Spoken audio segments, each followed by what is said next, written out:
Picture this. It's 2001, the age of digital awakening. Nintendo hits the peak with its current home console, the GameCube. I love this thing.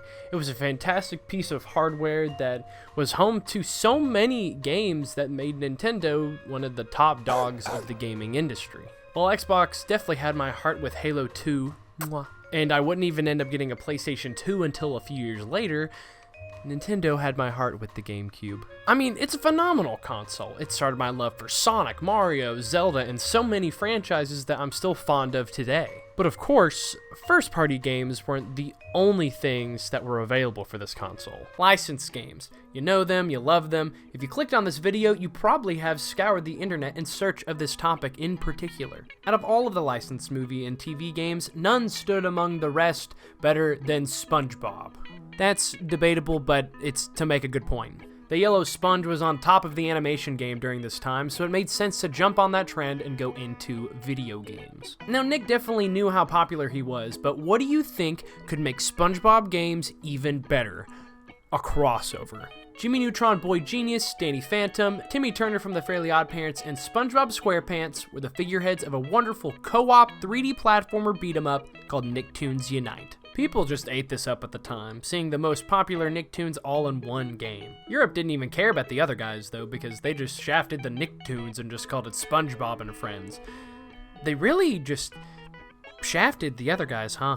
So let's embark on the journey of a lifetime as I gathered all three of my friends to beat Nicktoons Unite. Ladies and gentlemen, my name is ShrugPod, and welcome to how Nicktoons Unite ruined my friendships and my mental state.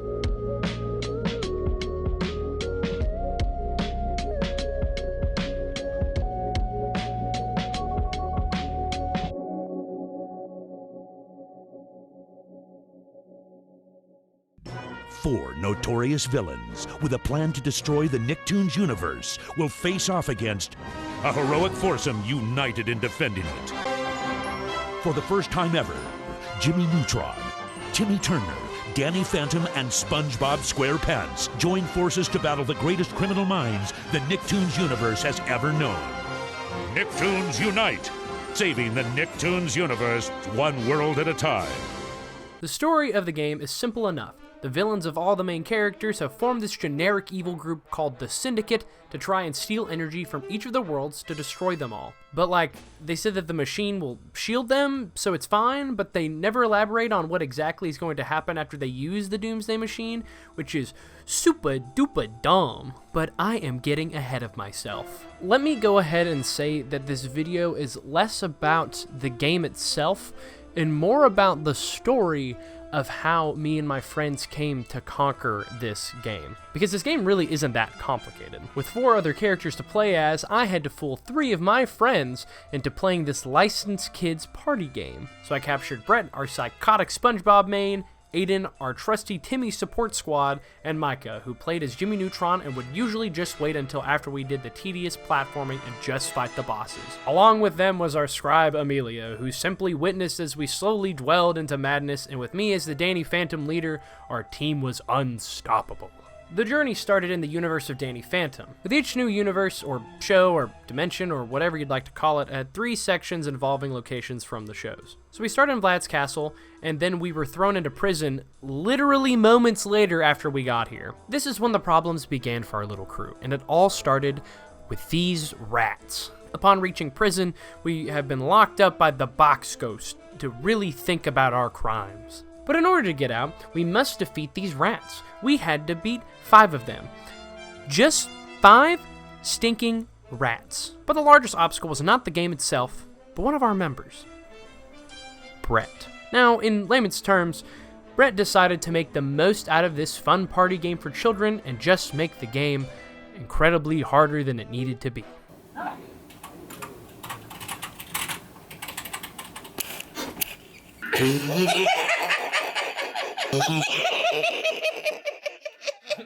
Brett has a habit of hitting the pause button a lot. So instead of this easy challenge to defeat rats, it became an intense test of patience trying to get Brett to cease his foolishness, and 20 minutes later we finally made it out of the set. Now this game is an action-adventure title, including beat-em-ups, platforming, some puzzles here and there, so getting through the prison was at least pretty simple. Now along the way throughout the levels, you may see one of these silver cylinders that have an emblem of your character. You go up and you can get a new ability. This was yet another challenge to get through because as you would gain an ability, a wall of text would consume the screen. Brett saw the opportunity and he seized it. The wall of text became the new pause button, and we couldn't make it a couple of inches before reading about the new ability. So as it was a gift to whoever got the new power, it was overall a curse to the team. Oh my gosh.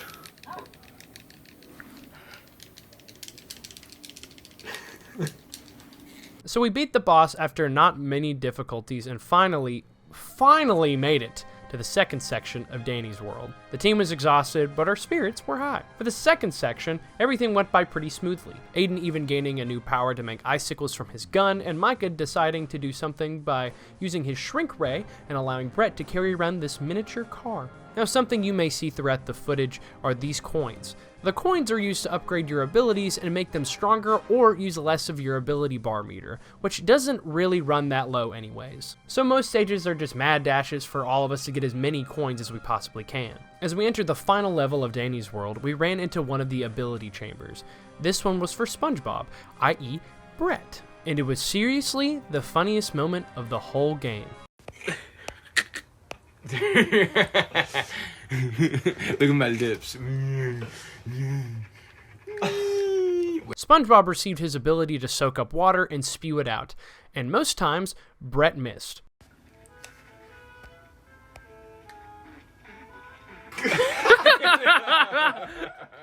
It truly was a good chuckle amongst our frustrations. What made it even better was when you misstepped with SpongeBob, he would just plummet to the earth at Mach 20 and lose all of the water. Along the way, most of us would jump out the side cliffs and just try to go as fast as we can into the planet's core. And while that doesn't really give you any damage, it does lose you lives. That's when we approached these generators, which all it took to destroy them was freeze them and then break them. We did not get the memo. Brett, not surprisingly, lost his last life by running around and getting shocked by the generators. That's when we hit our first game over screen and realized we had communal lives. If one of us dies at 0 lives, we would have to go back to the beginning of the level. Aiden, being the wisest one of us all, made the executive decision to just unplug Brett's controller and just speedrun to our last spot. Micah just kind of did the same thing and sat in my hammock until me and Aiden got back. So we made it back, did the exact generator puzzle 3 times, each time increasing in generators, and then at last, made it to the boss. The boss battles are not difficult, it's a lot of pattern recognition and just mashing buttons. You use the character whose world you're in, find the right ability, and then you win. As Danny Phantom myself, I claimed victory using the power of Dad Fist, and we conquered the first world. With joyous eyes, we looked to the next section, but we were a little curious whose world was next. Oh, please, Lord, have mercy.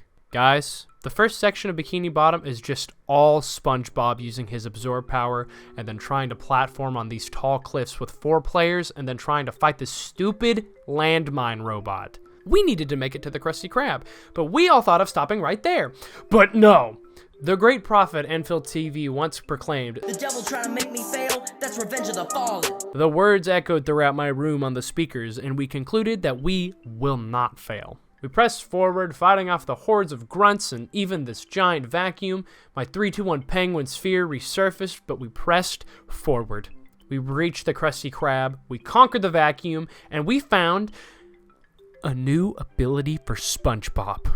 As many of you know, SpongeBob had an incredibly infamous doppelganger, Doodle Bob. In this game, you can summon him. It's supposed to lure enemies to certain spots in order to get them to stand on buttons, take attacks, whatever. This ability can be used as many times until the meter runs out. And like I stated earlier, that's super unlikely, unless you have Brett. Brett's next torture treatment stemmed from the idea of spamming Doodle Bob until there was no more ability power. But it doesn't stop there. Oh no. When a character runs out of their meter and you hit the button, they have a line that says that they have no more power. And Brett found it only fitting to keep spamming the same voice line from SpongeBob. So here we are in the middle of SpongeBob's world, trying our darndest to beat this while listening to "I need power!" constantly. A true menace to our team and to society. Finally, we reached the Jellyfish Factory, the final section of SpongeBob's world. Well, right at the beginning, our task was to turn these huge wheels for some of the jellyfish to go free, and well, Micah was not having it. So he unplugged and let me and Aiden suffer with Brett until the boss. Well, right before the boss, we found another ability, and who would have guessed? It was for SpongeBob. SpongeBob's Bubble Bombs. Remember how I said that in your character's respective world, you'll need to use your abilities to damage the boss? And remember who has SpongeBob? I think we have it under control. With Micah finally back from the depths, the plan was simple. Use SpongeBob's Bubble Bombs to take out Plankton's shields after his ground pound, and then we just start waylaying him. What could go wrong? Brett instantly spams the Bubble Bomb, and we have to wait. And not only that, but once again we are down to 0 lives, and we cannot lose. So, Brett shifts it into 3rd gear and stocks up power to make the Bubble Bombs. We see him. He's going in for the hit. Everything aligns! And he misses.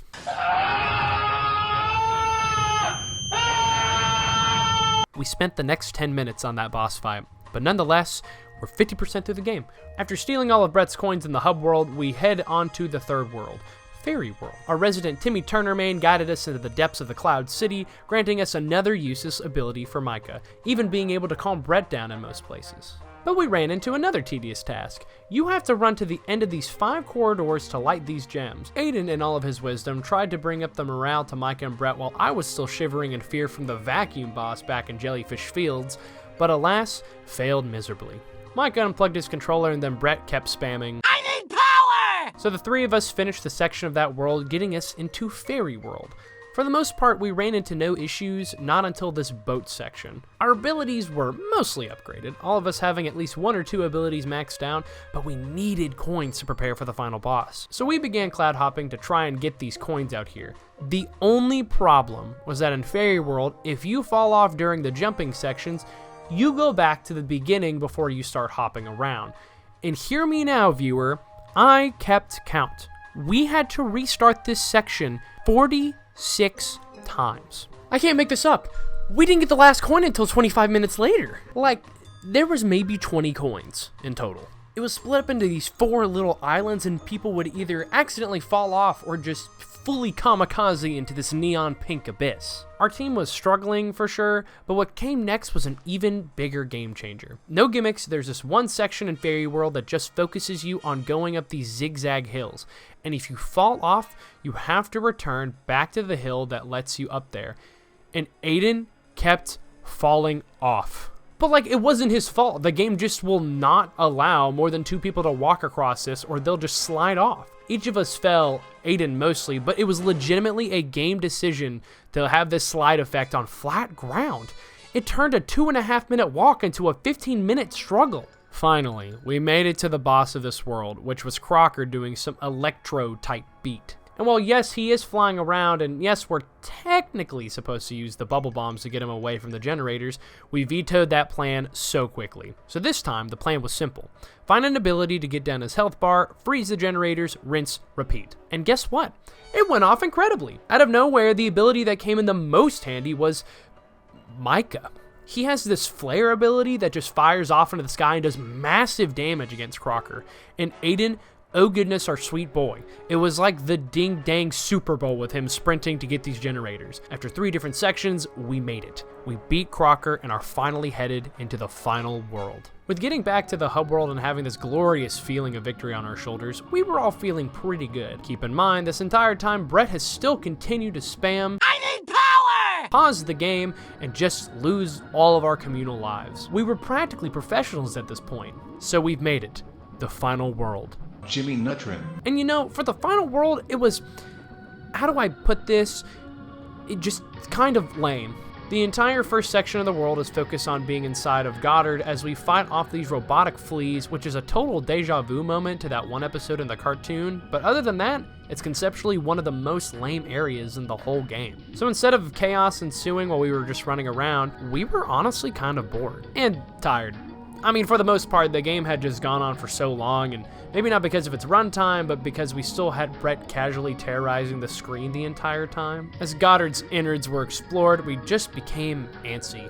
Maybe it was the monotony of the level and seeing the solid neon green for too long, But something snapped on Micah. He resorted to the pause method. He joined Brett in the madness of casually harassing the team and trying to beat the game. Me and Aiden held our own. We just kept walking forward and fighting against the enemies on our own team and on the screen. Now at this point in the game, our scribe, Amelia, has witnessed every twist, turn, frustration, and victory. So what was she doing at this point? Other than avoiding her responsibilities and her homework, she noticed that we were close to beating the game, and also noticed that Micah and Brett needed to be distracted in order for us to get to the final boss. So Amelia did as anyone would amongst our friends, told the two of them that she had a secret.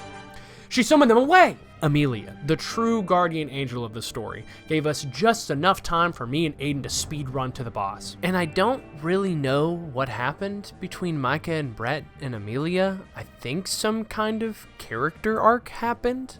This is no longer a bit of the video. This whole situation is shrouded in mystery. There's a photo of Brett with a gun at some point. It's claimed that Amelia also punched Micah? Whatever was said, Amelia was incredibly efficient.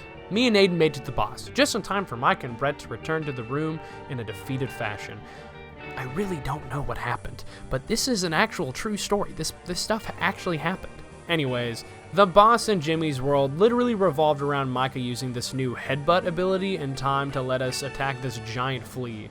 But of course, nothing is that simple. Micah's coordination was struggling after Brett threatened him pre-boss fight, so he wasn't able to get the timing right. So it was just a lot of run until we got the timing right. And after some time, just like the others, the boss fell and we continued forth. Our mental states were at their absolute lowest. But regardless, we were here.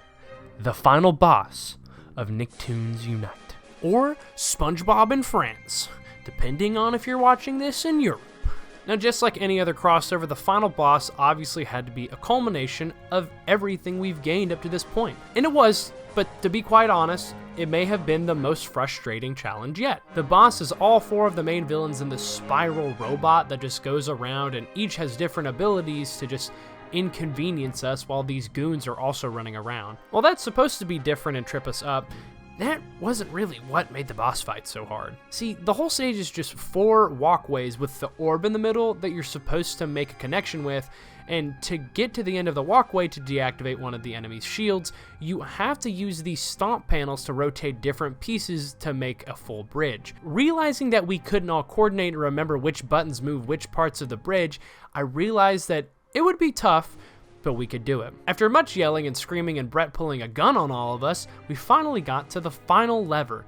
But the problem was, 2 of us were preoccupied with villains and the other one was reviving after losing a life. Down to 0 lives, there was only one of us in range. And it was Brett. We all screamed in unison for Brett to finish it, only to hear one final voice line. One bubble bomb coming up! The bomb exploded, defeating Professor Calamitous and sending us into the final cutscene. Our screams were joyous, and as we watched the ending to the game, it seemed only fitting that SpongeBob was the character in the game to stop the Doomsday Machine from going off. After the credits rolled, we ourselves were just too ecstatic for words. Amelia herself claimed that the room began to shake from how much our optimism bounded throughout the house. We ended the game having this one final photo to show for our accomplishment. And that, kind viewer, is the story of Nicktoons Unite. Now, normally at the end of a journey, there's supposed to be some kind of moral, some kind of lesson learned, but there is no lesson. Just a warning, I beg of you. In order to preserve your friendships, to keep your loved ones, and to respect your mind, never, and I mean ever, play couch multiplayer with these 3 ever again. I still hear the clicking of the GameCube pause button when I go to bed at night. SpongeBob's voice lines echo in the barren halls throughout my house, and I still hear Micah tapping at his phone in an attempt to take the easy way out of this game. And God bless him, he tried his best, but Aiden couldn't forget Doodlebob. I haven't seen him since that day. Please, I beg, stay away from this game. Well, maybe the sequel is better than the first one.